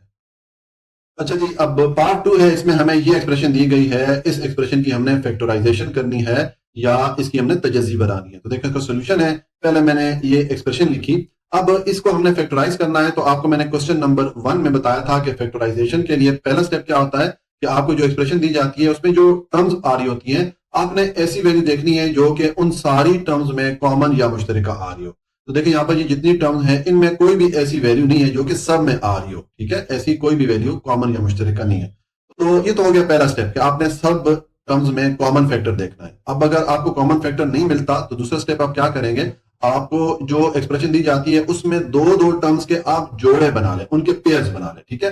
तो मैं ये जो एक्सप्रेशन है इसमें दो दो टर्म्स के जोड़े बनाता हूं, लेकिन उससे पहले मैं इनकी तरतीब थोड़ी चेंज कर लेता हूं। देखें, मैंने ये 2ab यहां पर ये वाली टर्म पहले लिखी और इसके साथ मैंने ये -a को लिख दिया, इसको मैं यहां पर ले आया हूं, ठीक है। और ये -6bc और 3c को मैंने इकट्ठा करके लिख दिया। मैंने इसकी तरतीब थोड़ी चेंज कर दी, -a को इधर ले आया हूं और -6bc को दूसरी तरफ ले आया हूं, ठीक है। इनकी मैंने सिर्फ पोजीशन चेंज कर दी। अब आपके पास ये एक्सप्रेशन बन रही है, तो इसके आप पेयर्स बना लें या जोड़े बना लें। ये जो पहली और दूसरी टर्म है, इसका हम एक जोड़ा बना लेंगे और इसमें हम कॉमन फैक्टर देखेंगे, और उसके बाद ये तीसरी और चौथी जो टर्म है, इनका हम पेयर बना लेंगे, इनका हम एक जोड़ा बना लेंगे और उसमें हम कॉमन फैक्टर देखेंगे या मुश्तरका वैल्यू देखेंगे। तो पहले ये जो पहले वाला पेयर है, इसका अगर आप कॉमन फैक्टर देखें, यानी कि ऐसी वैल्यू जो कि इन दोनों टर्म में आ रही हो, तो वेरिएबल ए देखें, यहां पर भी आ रहा है, यहां पर भी आ रहा है, तो इसका मतलब है वेरिएबल ए कॉमन फैक्टर हो जाएगा इस पहले वाले पेयर में, ठीक है। तो हम इसको कॉमन फैक्टर के तौर पे लेंगे। तो ये मैंने ए लिखा, अब 2ab में से a कॉमन जाएगा तो 2b आ जाएगा, ये उसके बाद ये मैंने माइनस का साइन पुट किया और ये वाला a जब हम कॉमन लेंगे तो पीछे हमारे पास 1 रह जाएगा, ठीक हो गया। उसके बाद अब ये वाला जो पेयर है इसमें हमने कॉमन फैक्टर लिखना है, तो ये पहले तो ये वाला माइनस मैंने यहाँ पर पुट किया। अब देखें, पहले ये जो दो टर्म है इसमें ये जो नंबर्स आ रहे हैं जिनको कोएफिशिएंट वैल्यूज भी कहा जाता है, 6 और 3, इनमें हमने कॉमन फैक्टर देखना है। तो हमें ऐसा नंबर चाहिए जो कि इन दोनों नंबर्स को डिवाइड कर सके। तो 3 ऐसा नंबर है जो कि 6 को भी डिवाइड करता है, 3 को भी डिवाइड करता है। तो ये जो कोएफिशिएंट वैल्यूज है इनका कॉमन फैक्टर तो 3 हो जाएगा, ठीक है। तो ये मैंने 3 लिख दिया। और ये जो वेरिएबल है बी सी, इनमें कॉमन फैक्टर क्या हो जाएगा, सी हो जाएगा, क्योंकि सी यहाँ पर भी आ रहा है, यहाँ पर भी आ रहा है, ये मुश्तरका वैल्यू है, तो इसको मैंने कॉमन फैक्टर पे तौर पे यहाँ पर लिख लिया, ठीक है। तो ये हमने 3c को कॉमन फैक्टर के तौर पे लिख लिया। अब 6bc में से 3c को जब आप कॉमन लेंगे, 6 पे 3 डिवाइड होगा 2 टाइम, और ये c जो है कॉमन चला जाएगा, पीछे b रह जाएगा, ठीक है। उसके बाद ये जो प्लस का साइन है इसको मैंने चेंज कर दिया माइनस के साइन के साथ। मैंने आपको पार्ट 1 में बताया था कि अगर ब्रैकेट के बाहर यहाँ पर माइनस का साइन आ रहा हो तो आपने ब्रैकेट के अंदर वाला जो साइन आएगा उसको चेंज कर देना है। यहाँ पर प्लस था, इसको मैंने माइनस कर दिया, ठीक है। पार्ट 1 में यहाँ पर माइनस था, उसको मैंने प्लस कर दिया था, अब यहाँ पर प्लस है तो उसको मैंने माइनस कर दिया, ठीक है। आपने यहाँ पर जो भी साइन आ रहा हो, प्लस हो तो माइनस कर दे, माइनस है तो प्लस कर दे। और अब 3c में से 3c को कॉमन लेंगे तो पीछे आपके पास 1 आ जाएगा। तो ये हमने ये जो दूसरे वाला पेयर या दूसरा जोड़ा बनाया था, इनमें से भी हमने कॉमन फैक्टर यहाँ पर लिख दिया, ठीक है। अब आपके पास ये एक्सप्रेशन बन रही है। अब इस एक्सप्रेशन की दो टर्म्स बन गई हैं और इन दोनों टर्म्स में ये जो वैल्यू है 2b-1, ये यहाँ पर भी आ रही है, यहाँ पर भी आ रही है, इसका मतलब है कि ये अब कॉमन फैक्टर है, ठीक है। तो हम इसको कॉमन फैक्टर के तौर पे जब लेंगे तो ये मैंने लिख दिया 2b-1, यानी कि ये जो कॉमन फैक्टर आ रहा था ये मैंने यहाँ पर लिख दिया, पीछे ये वाला a रह गया और ये -3c यहाँ पर मैंने लिख दिया, ठीक है। ये जो पीछे दो वैल्यूज रह गई थी ये मैंने यहाँ पर लिख दी। तो इस तरह की हमारे पास एक्सप्रेशन आ गई है। हमने जब इस एक्सप्रेशन को फैक्टराइज किया, इसकी जब हमने तजज़ी मालूम की तो हमें ये आंसर मिला। ये हमारा पार्ट 2 कंप्लीट हो जाता है। अच्छा जी, अब पार्ट 3 है, इसमें हमें ये एक्सप्रेशन दी गई है, इसको हमने फैक्टराइज करना है या इसकी हमने तजज़ी मालूम करनी है। तो देखें इसका सोल्यूशन है, पहले तो मैंने ये जो एक्सप्रेशन में दी गई थी ये मैंने लिख ली। अब इसको हमने फैक्टराइज करना है। तो देखें ये क्वेश्चन नंबर 1 जब हमने इस एक्सरसाइज को सॉल्व किया था, वहां पर आपको मैंने बताया था कि फैक्टराइज करने के लिए या तजज़ी करने के लिए सबसे पहला स्टेप आपने ये करना है कि आपको जो एक्सप्रेशन दी जाए उसमें आपने कॉमन फैक्टर या मुश्तरका फैक्टर देखना है जो कि सब टर्म में आ रहा हो, ठीक है। यहाँ पर देखिए दो टर्म्स हैं और दोनों में कॉमन फैक्टर क्या आ रहा है, x माइनस वाई आ रहा है, ठीक है। तो इसको हम कॉमन फैक्टर के तौर पे ले लेंगे। तो देखें जब इसको हम सॉल्व करेंगे तो हमारे पास ये एक्सप्रेशन बन जाएगी। ये मैंने x माइनस वाई को इसको कॉमन फैक्टर के तौर पे ले लिया, पीछे ये a और -b रह जाता है तो इनको मैंने यहाँ पर लिख दिया। तो ये इसका सिंपल सा सोल्यूशन था। इस एक्सप्रेशन को जब हमने फैक्टराइज किया, इसकी हमने जब तजज़ी की तो हमें ये आंसर मिला। ये हमारा पार्ट 3 कंप्लीट हो जाता है। उसके बाद पार्ट 4 है, इसमें हमें ये एक्सप्रेशन दी गई है, इसको हमने फैक्टराइज करना है या इसकी हमने तजज़ी करनी है। देखिए इसका सोल्यूशन है, पहले मैंने ये एक्सप्रेशन लिखी, अब इसको फैक्टराइज करना है। तो जिस तरह कि आपको मैंने क्वेश्चन नंबर 1 सॉल्व करते टाइम बताया था कि फैक्टराइज करने के लिए सबसे पहला स्टेप ये होता है कि आपको जो एक्सप्रेशन दी जाए उसमें जो मुख्तलिफ टर्म्स आ रही हैं, आपने ये देखना है कि उन सारी टर्म्स में कोई कॉमन फैक्टर या मुश्तरका वैल्यू तो नहीं आ रही। ठीक है, तो देखें ये जितनी भी यहाँ पर टर्म्स हैं इनमें कोई भी ऐसी वैल्यू नहीं है जो कि हर टर्म में आ रही हो, कोई भी कॉमन फैक्टर नहीं है।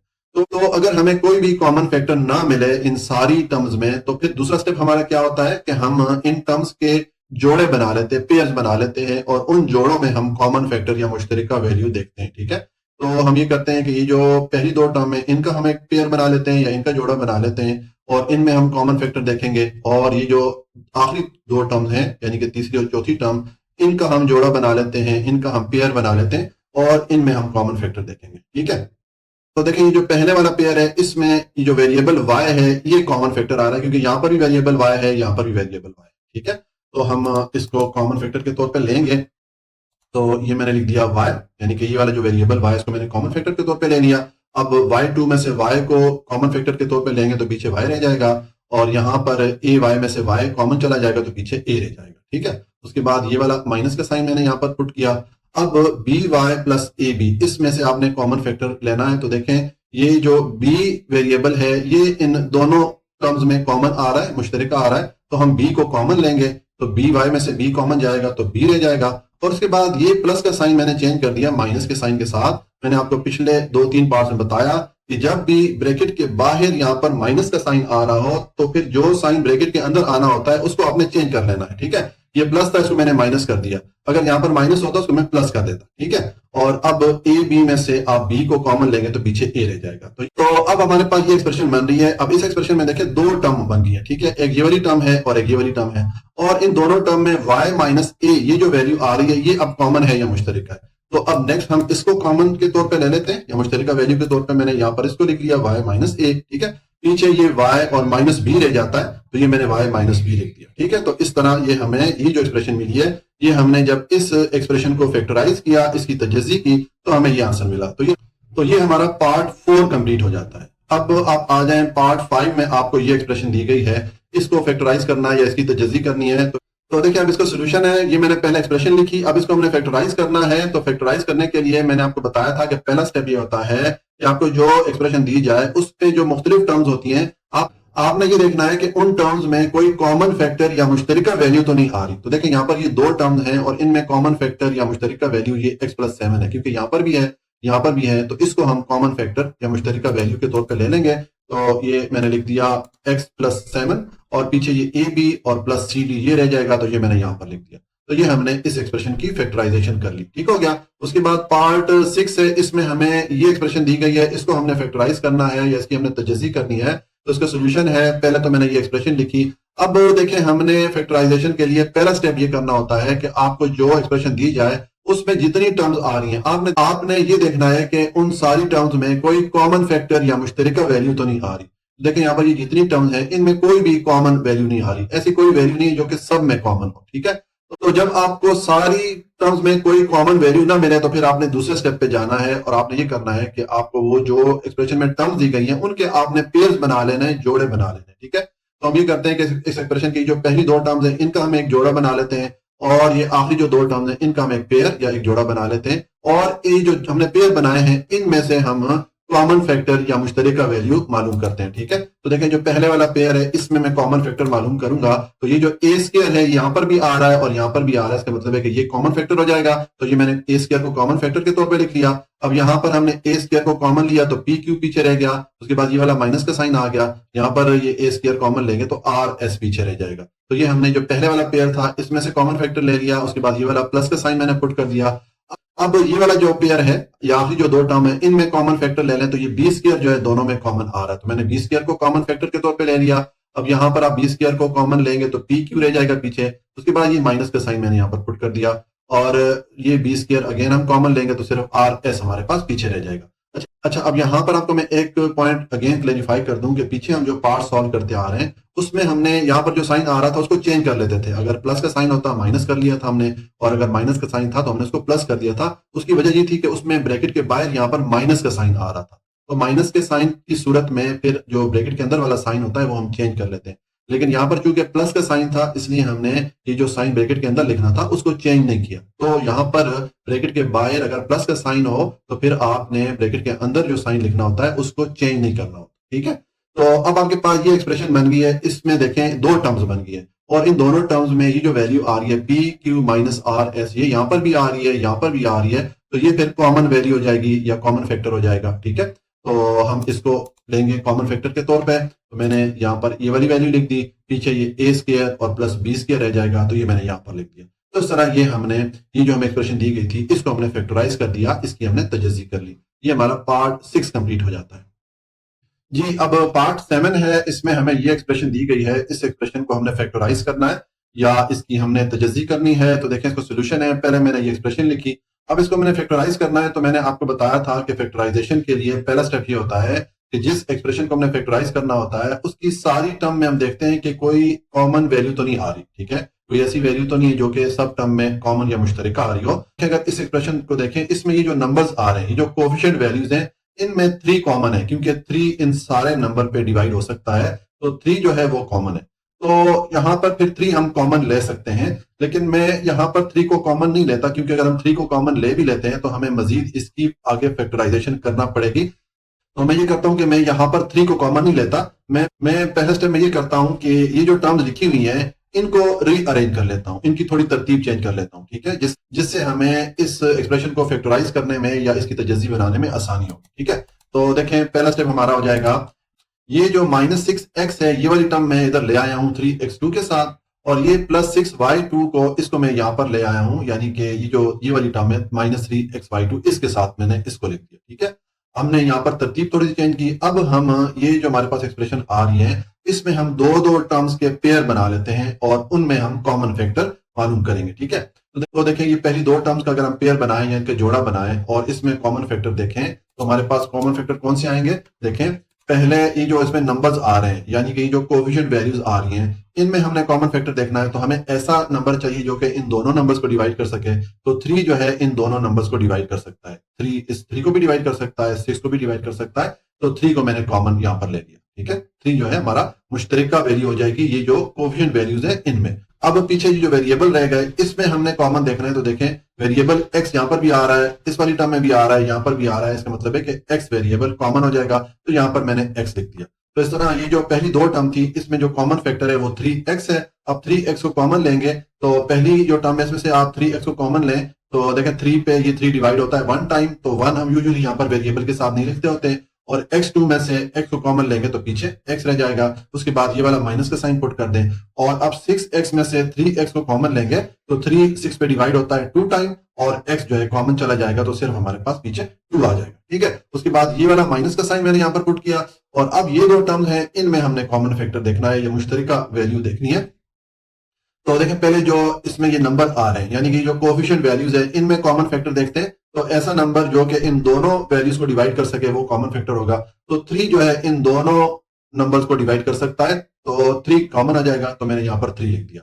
उसके बाद वेरिएबल्स में कॉमन अगर हम देखें तो देखें वेरिएबल y2 यहाँ पर भी आ रहा है और y2 यहाँ पर भी आ रहा है, तो ये कॉमन फैक्टर हो जाएगा वेरिएबल्स में, तो मैंने y2 लिख दिया।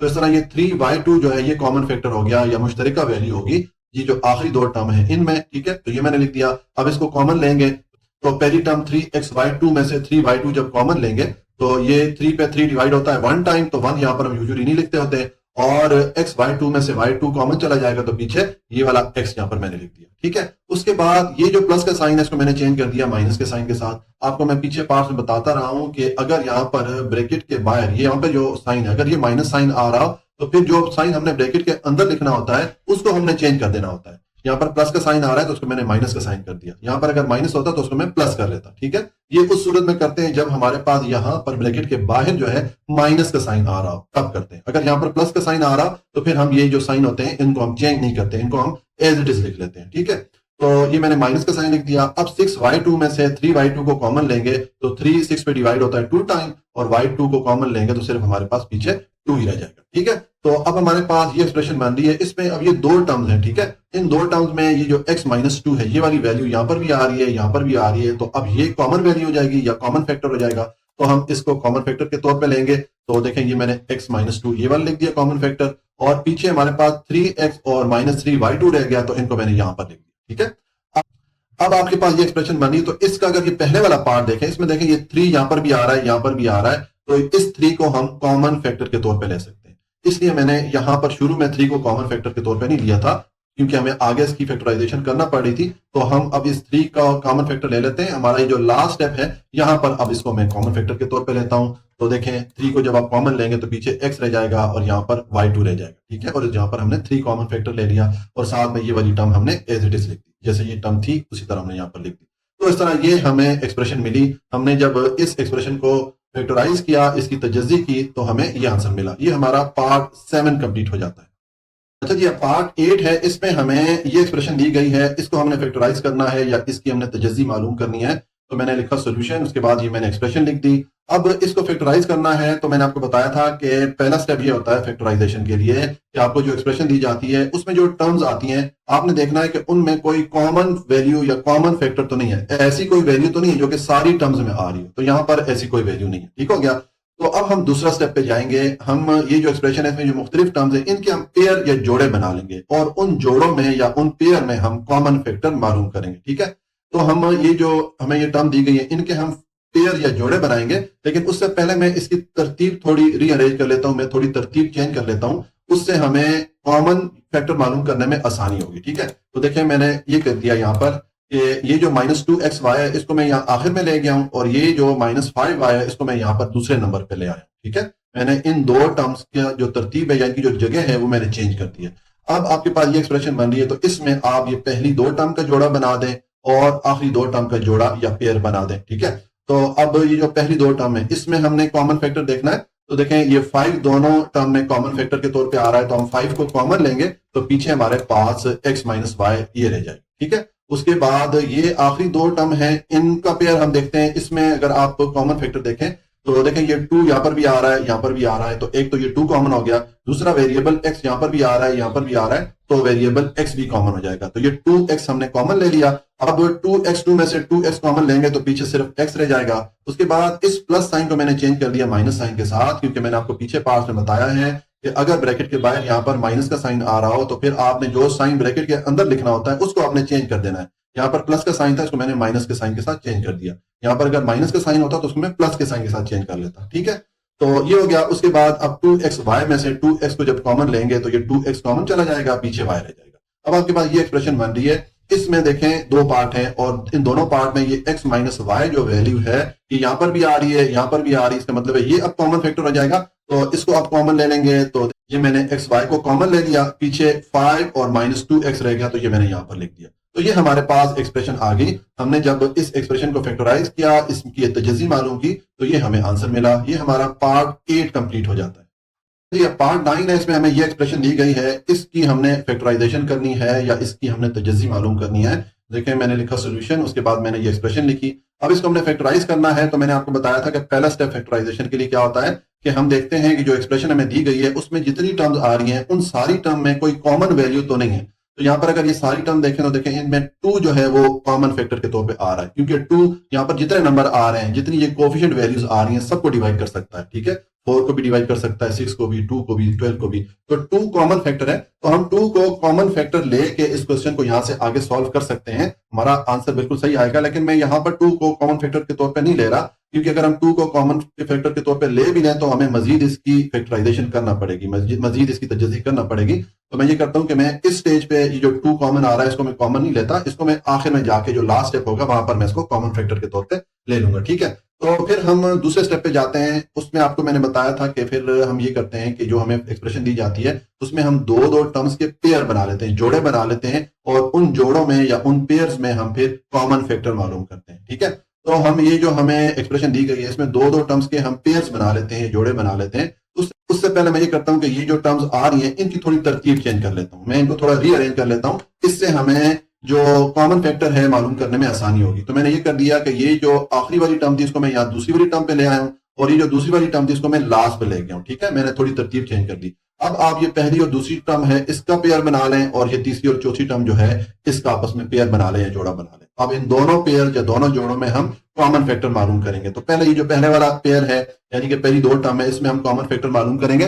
तो देखें, पहले तो जो ये नंबर्स आ रहे हैं जिनको कोफिशिएंट भी कहा जाता है, इनमें हमने कॉमन फैक्टर देखना है, तो हमें ऐसा नंबर चाहिए जो कि इन दोनों नंबर को डिवाइड कर सके। तो 4 जो है इन दोनों नंबर को डिवाइड कर सकता है, तो इसका मतलब है 4 कॉमन फैक्टर हो जाएगा ये जो कोफिशिएंट वैल्यूज है इनके लिए। ठीक है, तो मैं यहां पर लिख लूंगा 4। ठीक है, ये देखें, ये मैंने 4 लिख दिया। अब पीछे वेरिएबल्स आ गए, वेरिएबल में देखें एक्स यहां पर भी आ रहा है, यहां पर भी आ रहा है, तो ये कॉमन फैक्टर हो जाएगा। ठीक है, तो हमने इस एक्स को कॉमन फैक्टर के तौर पे यहां पर ले लिया। ठीक है, तो इसका मतलब है कि 4x जो है इन दोनों टर्म में कॉमन फैक्टर है, मुश्तरका वैल्यू है, तो इसको हमने कॉमन फैक्टर के तौर पे लिया। तो अब ये 4x में से 4x को कॉमन लेंगे तो पीछे 1 रह जाएगा, उसके बाद ये वाला माइनस का साइन आ गया, और 12x y में से 4x को कॉमन लेंगे तो 12 पे 4 डिवाइड होगा 3 टाइम, और x y में से x कॉमन जाएगा तो पीछे y रह जाएगा। ठीक है, तो ये हमने जो पहली दो टर्म थी इनमें से कॉमन फैक्टर ले लिया। अब ये आखिरी वाली दो टर्म में से कॉमन फैक्टर लेंगे, तो पहले तो मैंने ये वाला माइनस यहां पर पुट किया। अब ये जो 2 और 6y है इनमें हमने कॉमन फैक्टर देखना है। तो देखें, ये जो दो नंबर है 2 और 6, इनमें अगर हम कॉमन फैक्टर देखें तो हमें ऐसा नंबर चाहिए जो कि इन दोनों नंबर को डिवाइड कर सके। तो 2 से हम ये दोनों नंबर डिवाइड कर सकते हैं, इसका मतलब है 2 कॉमन फैक्टर हो जाएगा, तो मैंने ये 2 कॉमन फैक्टर ले लिया। अब 2 इस 2 पे डिवाइड होगा 1 टाइम, उसके बाद इस प्लस को देखें मैंने चेंज कर दिया माइनस के साइन के साथ। मैंने आपको बताया था पीछे मुख्तलिफ पार्ट्स में कि अगर ब्रैकेट के बाहर यहां पर माइनस का साइन आ रहा हो तो फिर जो साइन हमने ब्रैकेट के अंदर लिखना होता है उसको हमने चेंज कर देना होता है। ठीक है, यहां पर प्लस था, इसको मैंने माइनस कर दिया, अगर यहां पर माइनस होता तो उसको मैं प्लस कर देता। ठीक हो गया। अब 6y में से 2 को कॉमन लेंगे तो 2 6 पे डिवाइड होगा 3 टाइम, और साथ में ये y आ जाएगा। क्या, तो ये हमने ये जो दूसरे वाला पेयर था इसमें से भी कॉमन फैक्टर ले लिया। अब आपके पास ये एक्सप्रेशन बन रही है, इसमें देखें ये जो वैल्यू है 1 माइनस 3y, ये यहां पर भी आ रही है और यहां पर भी आ रही है, इसका मतलब है कि अब ये कॉमन फैक्टर हो जाएगा। ठीक है, तो हम ये 1 माइनस 3y को कॉमन फैक्टर के तौर पे लेंगे तो ये आ जाएगा हमारे पास। देखें, ये मैंने 1 माइनस 3y इसको कॉमन फैक्टर के तौर पे ले लिया, और पीछे ये 4x और माइनस 2 रहेगा, इसको मैंने यहां पर लिख दिया। मैंने थोड़ी तरतीब चेंज कर ली, इसको मैंने बाद में लिख लिया और इसको मैंने पहले लिख लिया। इसलिए किया कि आपके बुक के साथ मैंने आंसर मैच करना है। इसको अगर हम पहले भी कर लेते हैं तो कोई प्रॉब्लम नहीं होता। ठीक है, लेकिन चूंकि मैंने आपके बुक के साथ आंसर मैच करना है इसलिए इसको मैंने बाद में लिख दिया, और 4x और माइनस 2 को मैंने पहले लिख दिया। तो अब हमारे पास ये एक्सप्रेशन बन रही है। तो देखें, इस एक्सप्रेशन का ये जो पहले वाला पार्ट है इसमें अगर आप देखें ये जो दो टर्म है इनमें 2 जो है वो कॉमन फैक्टर आ रहा है, क्योंकि 2 इस 4 को भी डिवाइड करता है और इस 2 को भी डिवाइड करता है, तो हम 2 को जो है वो कॉमन फैक्टर यहां पर ले लेंगे। तो देखें, यहां पर मैंने 2 को कॉमन फैक्टर लिया, तो 2 4 पे डिवाइड होगा 2 टाइम, साथ में x आ गया, और 2 इस 2 पे डिवाइड होगा 1 टाइम, तो यहां पर मैंने 1 लिख दिया। तो ये हमने जो दो टर्म थी इनमें से 2 को कॉमन ले लिया। तो ये वजह थी कि मैंने यहां पर शुरू में 2 को कॉमन नहीं लिया। अगर हम शुरू में भी 2 को कॉमन लेके इस क्वेश्चन को सॉल्व करते तो हमारा क्वेश्चन सही होता, हमें यही वाला आंसर मिलता। लेकिन यहां पर इस 2 को कॉमन फैक्टर लेने में थोड़ी आसानी थी, इसलिए मैंने इसको लास्ट स्टेप में आके कॉमन फैक्टर के तौर पे ले लिया। ठीक है, तो ये हमारे पास एक्सप्रेशन आ गई। ये हमने जब इस एक्सप्रेशन को फैक्टराइज किया, इसकी हमने तजज़ी मालूम की, तो ये सोल्यूशन मिला। ये हमारा पार्ट 9 कंप्लीट हो जाता है। अच्छा जी, अब पार्ट 10 है, इसमें हमें ये एक्सप्रेशन दी गई है, इस एक्सप्रेशन को हमने फैक्टराइज करना है या इसकी हमने तजज़ी करनी है। तो देखिए, इसका सोल्यूशन है, पहले मैंने ये एक्सप्रेशन लिखी, अब इसको हम फैक्टराइज करेंगे। तो आपको मैंने बताया था कि फैक्टराइजेशन के लिए पहला स्टेप ये होता है कि आपको जो एक्सप्रेशन दी जाती है उसमें जितनी टर्म्स भी होती हैं उन सारी टर्म्स में हमने देखना होता है कि कोई वैल्यू कॉमन तो नहीं आ रही, कोई ऐसी वैल्यू तो नहीं है जो कि सब में कॉमन हो। तो यहां पर देखें, ये जो 3 है ये इन सब टर्म में कॉमन है, तो हम इसको यहां पर कॉमन के तौर पर ले सकते हैं। तो अगर हम इस 3 को यहाँ पर कॉमन लेके क्वेश्चन को आगे फर्दर सॉल्व करें तो हमारा आंसर बिल्कुल ठीक आएगा। लेकिन मैं यहाँ पर पहले स्टेप में इस 3 को कॉमन नहीं लेता, क्योंकि अगर इस 3 को मैं कॉमन ले भी लूं फिर भी हमें इस एक्सप्रेशन को मजीद फैक्टराइज करना है। तो मैं ये करता हूं कि ये जो 3 है इसको मैं लास्ट स्टेप में जाके कॉमन के तौर पे ले लूंगा, इससे हमें क्वेश्चन सॉल्व करने में आसानी होगी। ठीक है, तो ये तो पहला स्टेप हो गया। अब दूसरे स्टेप पे फिर हम ये करते हैं कि हमें जो टर्म दी जाती हैं उन टर्म्स के हम दो टर्म्स के हम पेयर या जोड़े बना लेते हैं, और उन जोड़ों या उन पेयर्स में हम कॉमन फैक्टर मालूम करते हैं। ठीक है, तो हम यहाँ पर भी जो ये जो टर्म दी गई है इनके हम पेयर्स बना लेते हैं या जोड़े बना लेते हैं। लेकिन उससे पहले मैं ये करता हूं कि ये जो टर्म लिखी हुई है इनकी थोड़ी तरतीब चेंज कर लेता हूं, इनको थोड़ा रीअरेंज कर लेता हूं, उससे हमें कॉमन फैक्टर मालूम करने में आसानी होगी। ठीक है, तो देखें, ये जो +3 था इसको मैं यहाँ पर आखिर में लेके आऊं, और ये जो -3y इसको मैं यहाँ पर ये दूसरे नंबर पे ले आऊं। ठीक है, मैंने इन दो टर्म की जो पोजीशन है उनको चेंज कर दिया। ठीक है, मैंने ये टर्म को थोड़ा सा इनकी तरतीब चेंज कर दी है। अब आपके पास ये टर्म आ रही है तो इनके आप पेयर या जोड़े बना लें। तो पहली जो दो टर्म है इनका हम जोड़ा बना लेते हैं, और ये आखिरी जो दो टर्म्स हैं इनका हम जोड़ा बना लेते हैं। तो अब हम इन दोनों पेयर्स में या इन दोनों जोड़ों में कॉमन फैक्टर देखेंगे। तो देखें, ये पहले वाला पेयर है, इसमें अगर आप कॉमन फैक्टर देखें तो इसमें 3 और y जो है ये कॉमन फैक्टर आ रहा है, क्योंकि 3 यहां पर भी आ रहा है, यहां पर भी आ रहा है, और y यहां पर भी आ रहा है और इस टर्म में भी आ रहा है। ठीक है, तो हम 3y को कॉमन फैक्टर के तौर पे जब लेंगे तो देखें ये मैंने लिखा 3y, अब 3y को मैंने कॉमन फैक्टर के तौर पे लिखा। अब 3xy में से 3y कॉमन जाएगा तो पीछे x रह जाएगा, उसके बाद ये वाला माइनस का साइन मैंने पुट कर दिया, और 3y में से जब 3y को आप कॉमन फैक्टर लेंगे तो पीछे 1 आ जाएगा, ठीक है। उसके बाद ये वाला माइनस साइन मैंने पुट किया।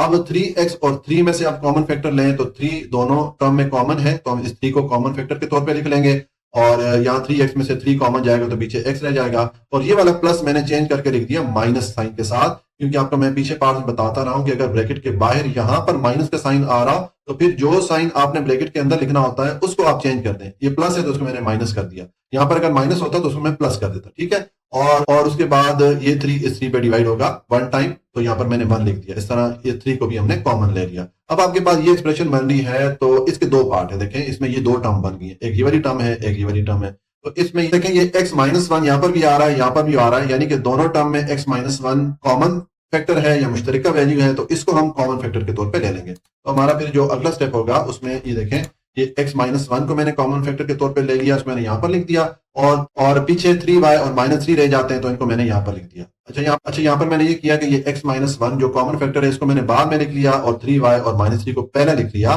कि मैंने इसलिए किया कि आपके बुक से मैं अपना आंसर मैच कराना चाह रहा था, ठीक है। अगर हम इसको पहले लिख लें और इसको बाद में लिख लें तब भी हमारा आंसर सही होता है, ठीक है, कोई इसमें प्रॉब्लम नहीं होती। लेकिन मैं आपके बुक से अपना आंसर मैच कराने के लिए मैंने x माइनस 1 को बाद में लिख दिया, 3y और माइनस 3 को पहले लिख दिया। अब देखें ये जो एक्सप्रेशन है इसमें ये जो पहले वाला पार्ट है इसमें 3 कॉमन आ रहा है, क्योंकि 3 इन दोनों टर्म में आ रहा है, तो हम इस 3 को अब कॉमन ले लेते हैं। इसको जब आप कॉमन लेंगे तो यहाँ पर y रह जाएगा, और यहाँ पर 3 में से 3 कॉमन लेंगे यानी कि 3 इस 3 पे डिवाइड होगा तो पीछे 1 आ जाएगा, ठीक है। तो अब ये हमारे पास एक्सप्रेशन बन गई। तो देखें यहाँ पर मैंने आपको बताया था कि 3 हम यहाँ पर कॉमन लेके क्वेश्चन सॉल्व कर सकते थे आगे, लेकिन इसको मैंने आखिर में लास्ट स्टेप में आके कॉमन फैक्टर के तौर पे ले लिया, इससे हमें क्वेश्चन सॉल्व करने में आसानी होगी। अगर आप उस तरह भी कर लेते हैं तो कोई प्रॉब्लम नहीं, आपका आंसर सही आएगा, ठीक हो गया। तो ये हमें एक्सप्रेशन मिली, हमने जब इस एक्सप्रेशन को सिंप्लीफाई किया, इसको हमने फैक्टराइज किया तो हमें ये आंसर मिला। ये हमारा पार्ट 10 कंप्लीट हो जाता है। अच्छा जी, पार्ट 11 है, इसमें हमें ये एक्सप्रेशन दी गई है, इसको हमने फैक्टराइज करना है या इसकी हमने तजज़ी मालूम करनी है। तो देखिए इसका सोल्यूशन है, पहले मैंने ये एक्सप्रेशन लिखी, अब इसको फैक्टराइज करना है। तो मैंने आपको बताया था कि फैक्टराइजेशन के लिए जो पहला स्टेप होता है उसमें आपने ये देखना होता है कि आपको जो एक्सप्रेशन दी गई है उसमें जो टर्म्स आ रही हैं क्या कोई ऐसी वैल्यू है जो कि सारी टर्म में कॉमन आ रही हो। तो यहाँ पर देखें 3 जो है वो ऐसी वैल्यू है जो कि इन सब में कॉमन है, क्योंकि 3 यहाँ पर जितने नंबर्स आ रहे हैं, जितनी ये कोएफिशिएंट वैल्यूज आ रही हैं सबको 3 डिवाइड कर सकता है, ठीक है। तो इसका मतलब है कि 3 कॉमन है, तो हम ये कर सकते हैं कि 3 को कॉमन ले लें और उसके बाद पीछे जो टर्म रह जाती है उसको हम मजीद फैक्टराइज करें, ठीक है। आप इस तरीके से भी सॉल्व करेंगे तो आपका क्वेश्चन सही होगा, उसमें कोई प्रॉब्लम नहीं होगी, ठीक है। लेकिन मैं ये करता हूं कि मैं इस 3 को यहाँ पर इस स्टेज पे कॉमन नहीं लेता, इसको मैं लास्ट स्टेप में जाके कॉमन ले लूंगा, इससे हमें क्वेश्चन सॉल्व करने में आसानी होगी, ठीक है। तो फिर अब दूसरे स्टेप पे हम चले जाते हैं। दूसरे स्टेप में हम ये करते होते हैं कि हमें ये जो टर्म दी गई होती है एक्सप्रेशन में, इनके हम पेयर्स या जोड़े बना लेते हैं और उन जोड़ों या उन पेयर्स में हम कॉमन फैक्टर मालूम करते होते हैं, ठीक है। तो हम ये जो एक्सप्रेशन है इसमें दो दो टर्म्स के पेयर्स या जोड़े बना लेंगे। तो उससे पहले मैं ये करता हूं कि इसमें ये जो टर्म्स आ रही है इनकी थोड़ी तरतीब चेंज कर लेता हूं, इससे हमें क्वेश्चन सॉल्व करने में आसानी होगी। मैंने ये किया कि ये जो प्लस 9bc है इसको मैं लास्ट पे ले गया हूं, और ये जो लास्ट वाली टर्म थी -3ab इसको मैं यहाँ पर दूसरे नंबर पे ले आया, ठीक है। मैंने ये जो दो टर्म थी इनकी मैंने जगह चेंज कर ली, मैंने थोड़ी सी इस एक्सप्रेशन की तरतीब चेंज कर ली, ठीक है। तो अब ये हमारे पास एक्सप्रेशन बन रही है, इसमें ये जो दो दो टर्म है इनके आप पेयर या जोड़े बना लें। पहली वाली दो टर्म का हम एक पेयर बना लेते हैं और आखिरी वाली दो टर्म का हम एक पेयर या एक जोड़ा बना लेते हैं। अब ये जो पहले वाला जोड़ा है या पहले वाला पेयर है इसमें कॉमन फैक्टर मालूम करें। तो देखें यहाँ पर 3 और a जो है वो कॉमन है, क्योंकि 3a यहाँ पर भी आ रहा है, यहाँ पर भी आ रहा है, तो इसको हम कॉमन फैक्टर के तौर पे ले लेंगे, ठीक है। तो ये मैंने 3a लिखा। अब 3a को आप 3a स्क्वायर में से जब कॉमन लेंगे तो पीछे a रह जाएगा, ठीक है। उसके बाद ये वाला माइनस का साइन मैंने पुट किया, और 3a को आप 3ab में से जब कॉमन लेंगे तो पीछे सिर्फ b रह जाएगा, ठीक हो गया। उसके बाद ये वाला माइनस का साइन मैंने यहाँ पर पुट किया। अब ये वाला पेयर देखें, इसमें 9c जो है वो कॉमन आ रहा है, क्योंकि 9c यहाँ पर भी है और यहाँ पर इस वाली टर्म में भी आ रहा है, तो मैंने 9c को कॉमन लिखा। अब 9c को जब कॉमन लेंगे यहाँ पर 9ac में से तो सिर्फ a पीछे रह जाएगा। उसके बाद ये वाला प्लस का साइन मैंने चेंज कर दिया माइनस के साइन के साथ, क्योंकि मैंने आपको पीछे पार्ट में बताया कि जब ब्रैकेट के बाहर यहाँ पर माइनस का साइन आ रहा हो तो फिर जो साइन हमने ब्रैकेट के अंदर लिखना होता है उसको आपने चेंज कर लेना, प्लस को माइनस कर देना है, माइनस को प्लस कर देना है। तो यहाँ पर प्लस था तो उसको मैंने माइनस कर दिया, ठीक है। और पीछे ये 9bc में से 9c कॉमन जाएगा, सिर्फ b पीछे रह जाएगा, ठीक है। अब आपके पास ये एक्सप्रेशन बन रही है, तो इसमें देखें ये a माइनस b जो है ये इन दोनों टर्म में कॉमन आ रहा है, तो हम इसको कॉमन फैक्टर या कॉमन वैल्यू के तौर पे ले लेंगे। तो देखें ये मैंने ए बी यहाँ पर लिख दिया और पीछे ये 3a और -9c रह जाता है, इनको मैंने यहाँ पर लिख दिया। अच्छा ये मैंने a माइनस बी को बाद में लिखा और 3a और -9c को पहले लिखा। इसकी वजह यह है कि मैं अपना जो आंसर है आपकी बुक पे जो आंसर दिया गया उससे मैच करना चाहता हूं। अगर हम ये a माइनस बी को पहले लिख लें और इस 3a और -9c को बाद में लिखें तब भी हमारा आंसर ठीक होगा, उससे कोई फर्क नहीं पड़ता, आपके नंबर नहीं कटेंगे। लेकिन मैं चाह रहा हूं कि आपकी बुक से मेरा आंसर जो है वो मैच हो, क्योंकि कुछ स्टूडेंट बिल्कुल बुक को फॉलो करते हैं तो उनके लिए थोड़ी आसानी हो जाएगी। ठीक है, अब आपके पास ये एक्सप्रेशन बन रही है, इसमें ये जो पहले वाला ऐसा देखें, ये जो दो टर्म है इसमें 3 कॉमन आ रहा है, क्योंकि 3 जो है यहाँ पर इस पहली वाली टर्म में जो 3 आ रहा है इसको भी डिवाइड कर सकता है और 9 को भी डिवाइड कर सकता है। तो हम 3 को कॉमन फैक्टर के तौर पे ले लेंगे, ये जो पहले वाला पार्ट है या पहली जो दो टर्म है इनमें से। ठीक है, तो यहाँ पर 3a में से 3 कॉमन लिया, पीछे a रह गया, और यहाँ पर 9c में से 3 कॉमन लेंगे तो 9 पे 3 को डिवाइड कर लें, 3 टाइम डिवाइड होगा, साथ में c आ गया। ठीक है, तो ये हमारे पास एक्सप्रेशन आ गई। तो देखें ये जो 3 है मैंने लास्ट स्टेज पे या लास्ट स्टेप में आके कॉमन लिया। अगर इसको मैं शुरू में कॉमन फैक्टर के तौर पे लेके क्वेश्चन सॉल्व करता तो तब भी हमारा यही आंसर आता, कोई हमारा आंसर पे कोई फर्क नहीं पड़ना था। लेकिन मैंने ये जो 3 है इसको लास्ट स्टेप पे आके कॉमन फैक्टर के तौर पे ले लिया, इससे हमें क्वेश्चन सॉल्व करने में आसानी हुई। ठीक है, तो ये हमारे पास एक्सप्रेशन आ गई। हमने जब इस एक्सप्रेशन को फैक्टराइज किया, इसकी हमने तजज़ी मालूम की, तो ये हमें आंसर मिला। ये हमारा पार्ट 11 कंप्लीट हो जाता है। अच्छा जी, अब पार्ट 12 है, इसमें हमें ये एक्सप्रेशन दी गई है, इसको हम फैक्टराइज करेंगे या इसकी हम तजज़ी करेंगे। तो देखिए इसका सोल्यूशन है, पहले मैंने ये एक्सप्रेशन लिखी, अब इसकी हम फैक्टराइजेशन करेंगे। तो आपको मैं पिछले सारे पार्ट्स बताता रहा हूं कि पहले स्टेप के तौर पे हम ये करते होते हैं कि हमें जो एक्सप्रेशन दी जाती है उसमें जो टर्म्स होती हैं हमने देखना होता है कि उन सारी टर्म में कोई ऐसी वैल्यू तो नहीं है जो कि सारी टर्म में कॉमन आ रही हो। हमने ये देखना होता है कि वो जो टर्म्स हैं उन टर्म्स में कोई ऐसी वैल्यू तो नहीं है जो कि सब टर्म में कॉमन है या मुश्तरक है। तो यहाँ पर अगर आप देखें तो 2 जो है वो इन सब टर्म में कॉमन है, क्योंकि 2 यहाँ पर जितने नंबर्स आ रहे हैं, जितनी ये कोफिशिएंट वैल्यूज आ रही हैं, सबको 2 से डिवाइड किया जा सकता है। तो इसका मतलब है 2 कॉमन फैक्टर है। तो एक तरीका तो ये है कि मैं 2 को कॉमन फैक्टर लूं और पीछे जो टर्म रह जाएंगी उनको मैं फैक्टराइज करूं या उनकी मैं तजज़ी मालूम करूं। ठीक है, हमारा आंसर आएगा वो बिल्कुल सही आएगा। लेकिन मैं ये करता हूं कि मैं ये 2 जो है इस स्टेज पे इसको कॉमन फैक्टर के तौर पे नहीं लेता, मैं इसको लास्ट स्टेप में जाके कॉमन फैक्टर के तौर पे ले लूंगा, इससे हमें क्वेश्चन सॉल्व करने में आसानी होगी। ठीक है, तो अब फिर हम दूसरे स्टेप पे चले जाते हैं। दूसरे स्टेप में फिर ये करते हैं कि जो ये टर्म्स होती हैं एक्सप्रेशन में, इनके हम पेयर्स या जोड़े बना लेते हैं। तो ये पहली 2 टर्म का हम एक पेयर बना लेते हैं और आखिरी 2 टर्म का हम एक पेयर या एक जोड़ा बना लेते हैं। अब ये जो पेयर हमने बनाए हैं इनमें हम कॉमन फैक्टर देखते हैं। तो पहले वाले पेयर में अगर हम कॉमन फैक्टर देखना चाहें तो पहले ये जो नंबर्स हैं, ये जो कोफिशिएंट वैल्यूज हैं, इनमें अगर आप कॉमन फैक्टर देखना चाहें तो आपको ऐसा नंबर चाहिए जो कि इन दोनों नंबर को डिवाइड कर सके। तो 2 जो है इन दोनों नंबर्स को डिवाइड कर सकता है। तो ये जो कोफिशिएंट वैल्यूज हैं, ये जो नंबर्स हैं, इनमें कॉमन फैक्टर 2 हो जाएगा। तो पहले मैं ये जो कोफिशिएंट में कॉमन फैक्टर आ रहा है ये मैंने लिख दिया यहाँ पर 2। ठीक है, अब पीछे वेरिएबल रह गए, इनमें कॉमन फैक्टर देखें तो देखें यहाँ ये जो वेरिएबल x है यहाँ पर भी आ रहा है, यहाँ पर भी आ रहा है। तो वेरिएबल x को हम कॉमन फैक्टर के तौर पे लेंगे, लेकिन हम वो वाला वेरिएबल x लेंगे जिसकी पावर कम है। तो यहाँ पर इसकी पावर 2 है और यहाँ पर 4 है, तो हम ये x की पावर 2 को कॉमन फैक्टर के तौर पे ले लेंगे। तो अब ये 2x की पावर 2 जो है ये कॉमन फैक्टर है इन दोनों टर्म में। पहले वाला जो पेयर था या पहले वाला जोड़ा है इसमें हमने ये कॉमन फैक्टर ले लिया।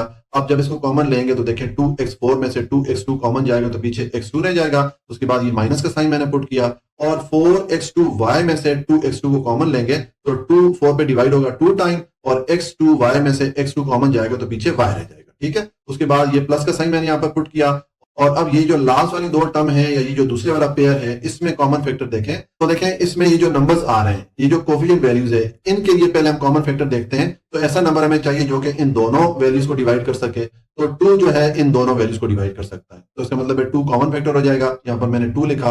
अब 2 को कॉमन फैक्टर लेंगे तो 2x2 में से जब आप 2 को कॉमन लेंगे तो पीछे x2 रह जाएगा, क्योंकि ये 2 इस 2 पे डिवाइड होता है 1 टाइम। 1 जो है हम कोफिशिएंट यहाँ पर वेरिएबल के साथ नहीं लिखते होते। उसके बाद ये वाला माइनस का साइन मैंने पुट कर दिया और अब 4y पीछे आ गया। तो इसमें से 2 कॉमन लेंगे तो 4 पे 2 को डिवाइड करें तो ये 2 टाइम डिवाइड होता है और साथ में ये y आ गया। ठीक है, और अच्छा यहाँ पर मैं एक चीज आपको अगेन क्लैरिफाई कर दूं। देखिए यहाँ पर ये जो साइन माइनस था इसको मैंने एज इट इज लिख दिया, लेकिन पीछे काफी सारे पार्ट ऐसे आए जिसमें मैंने ये साइन चेंज कर दिया था।